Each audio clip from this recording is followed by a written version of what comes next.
May 21, 1947. 6:38 a.m. Stage 14, Warner Bros. Studios, Burbank. The corridor smells like powder, steam, and yesterday's paint. A row of dressing room doors lines the hall, each with a name stenciled in careful black lettering. Some names are newer, some have been repainted more than once. One of them, his, hasn't changed in years. He unlocks the door the same way he always does. One turn, a familiar click. Inside, the room feels wrong before he can explain why. The chair is still there. The wardrobe rack is untouched. The counter is clean.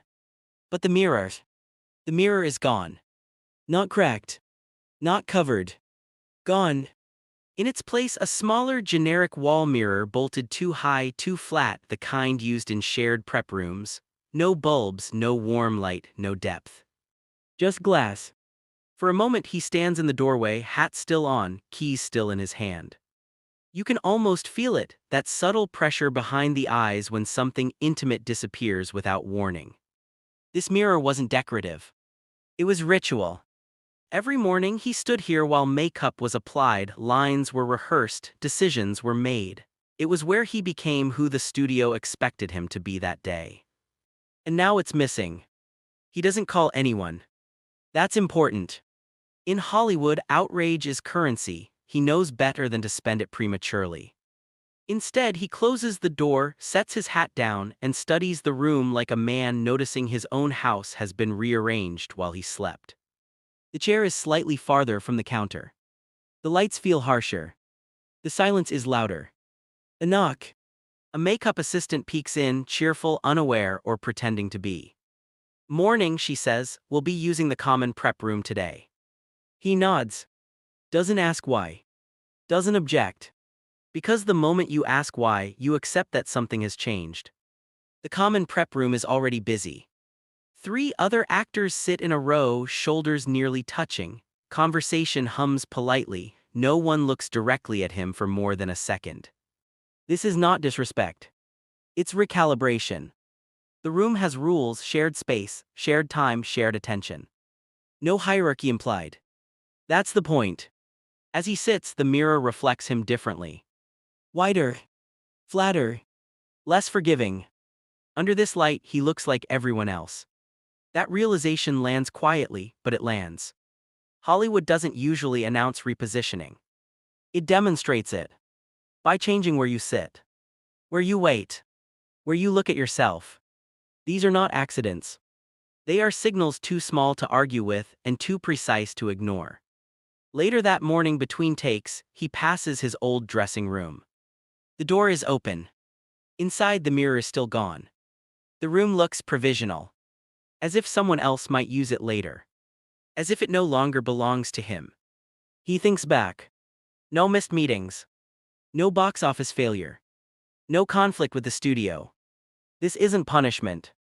It's assessment. Hollywood is asking a question without speaking it. How much of your identity do you require to feel secure? By lunchtime, the answer begins forming, and it unsettles him. Because the loss of the mirror doesn't make him angry. It makes him cautious. And caution is contagious. He notices how he speaks differently now. Less expansive. More measured. He defers a note he would have pushed back on yesterday, lets a line reading slide, adjusts instead of insisting. The room responds. Things move faster. Easier. This is the trade-off. Comfort for compliance. That evening he returns home earlier than usual. Stands in front of his own bathroom mirror. The light is warm, familiar. But something has shifted. For the first time in years, the reflection feels optional. The missing mirror wasn't about vanity. It was about control. About reminding him that even self-recognition, how and where he sees himself, can be managed. And once you realize that, you begin to question whether constant presence is protection or exposure. The next morning the mirror is still gone. And this time he doesn't look for it. Because somewhere between the shared room and the quieter evening, a different thought has taken shape.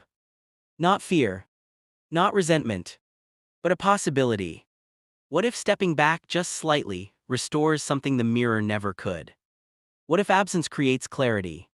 He doesn't act on it yet. But the ritual is broken. And once that happens, the routine no longer owns you. The studio thinks it has softened him. It hasn't realized what it's actually done. It has introduced the idea of a pause. The next morning arrives without ceremony. Same call time. Same stage. Same hallway. And the same absence. The mirror is still gone. That confirmation, quiet, procedural, does more than any argument ever could. It tells him yesterday wasn't an oversight, it was a decision that survived the night. He doesn't linger this time. He adjusts. And that, more than anger, is what the system is watching for.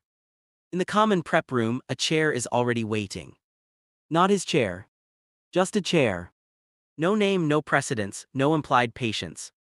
He sits, folds his hands, and waits while the makeup artist finishes someone else first. That's new. It would have been unthinkable a month ago. You can almost feel the internal recalibration, the instinct to speak up, the awareness that speaking up would confirm the test. So he stays silent. Hollywood thrives on ritual because ritual creates predictability. Predictability creates control. When you remove a ritual, especially one that anchors identity, you see what's left. In this case, what's left is restraint. On set, he notices the same subtle shifts. A director addresses the room, not him specifically. A note is delivered collectively, not privately. A decision he once made by instinct is now floated as a suggestion. Nothing is disrespectful. Everything is neutral. Neutrality is Hollywood's most precise tool. By midday, he understands something that hadn't been clear before. The mirror wasn't removed to humble him. It was removed to see if he'd keep acting like it was still there. During a break, he wanders back to his old dressing room again. This time the door is closed. A production assistant stands nearby, clipboard in hand. "Someone's using that today," she says gently. "Someone." No name given. The word lands heavier than any demotion. Because someone means replaceable. He nods, walks away, and feels for the first time the urge not to reclaim space, but to stop competing for it. That evening his agent calls. Carefully. "Everything okay on set?" the agent asks. He could say yes. He could mention the mirror. He does neither. "I'm thinking of slowing things down after this picture," he says instead. The silence on the other end is immediate. Not concern. Calculation. This is the second test. Not from the studio, but from the industry around him. Is this reactionary? Is this fatigue? Is this negotiation? Or is it intention? The agent responds cautiously.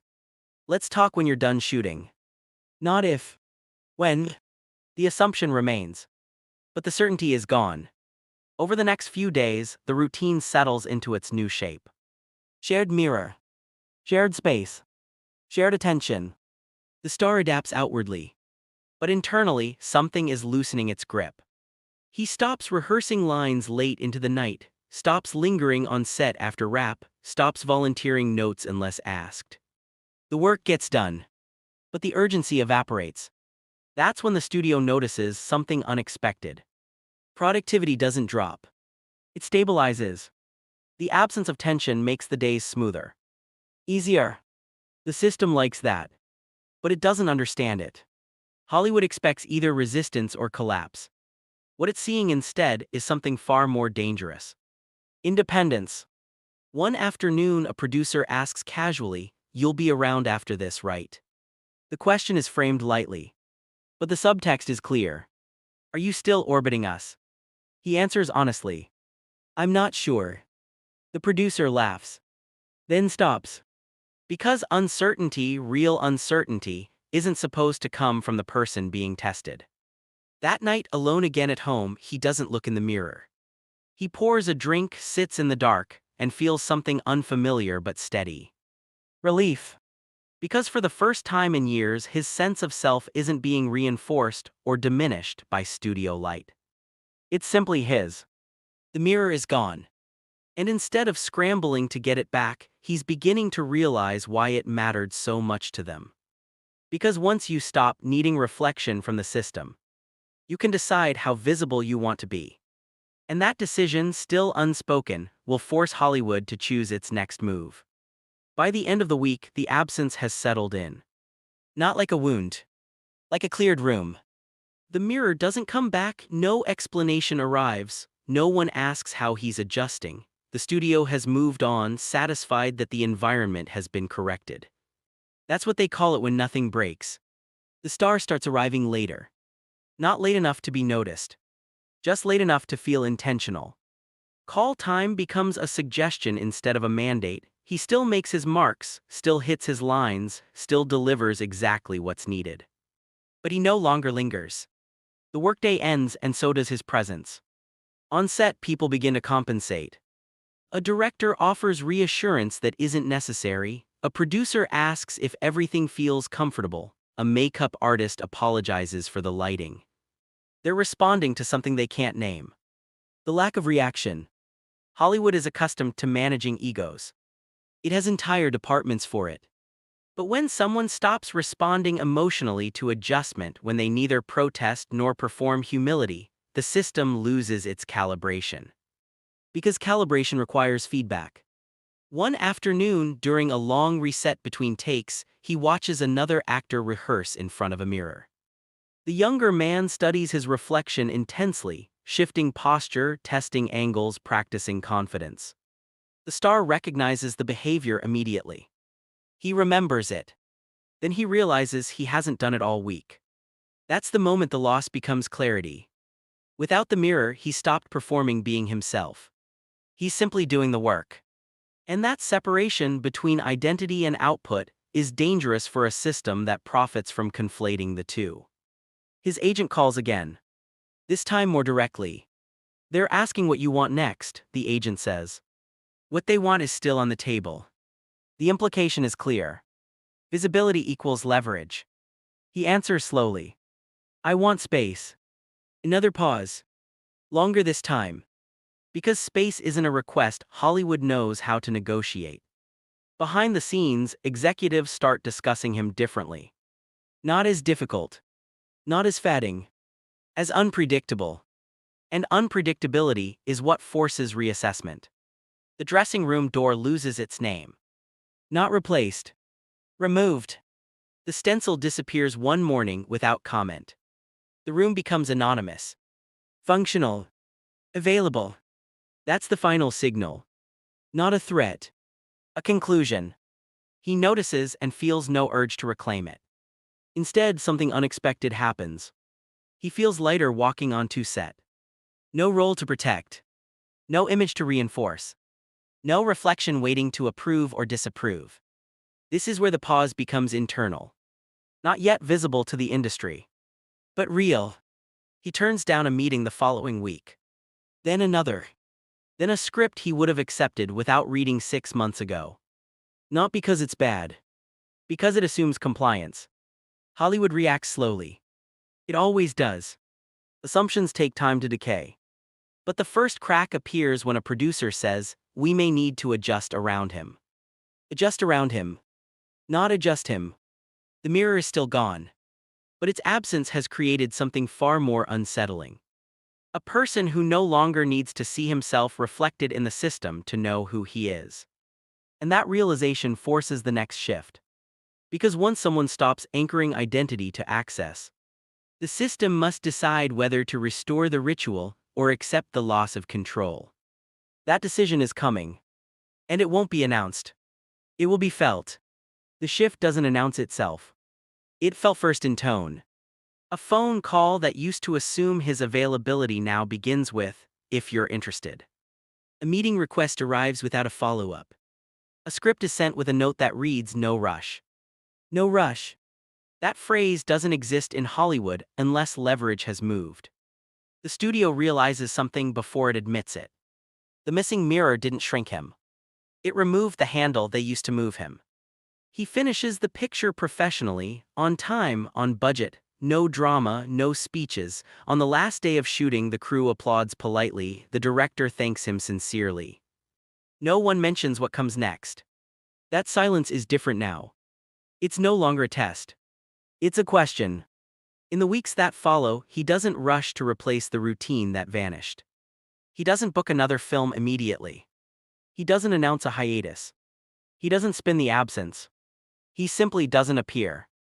Hollywood waits. At first patiently. Then curiously. Then uneasily. Because absence without explanation reads differently than failure. This is where the psychology flips. The system expects aging stars to cling, to negotiate visibility back into place, to soften edges and accept ensemble status gratefully. He does none of that. He declines projects quietly, passes without commentary, keeps no office on the lot, stops attending functions that require smiling without purpose. The machine slows around him. An executive mentions his name in a meeting and hears someone say, "We can't assume he'll say yes." That sentence matters. It means control has been recalculated. Months later, a new mirror appears in a dressing room. Not his old one. A better one. New lighting, better placement, private again. It's an invitation without a letterhead. He sees it once, then leaves it unused. Because the mirror no longer defines the work. Choice does. This is the point historians will misread. They'll call it a quiet period. A slowdown. A transition. They won't see the restraint. They won't see the self-preservation. They won't see the moment where refusing to fight for reflection created leverage that shouting never could.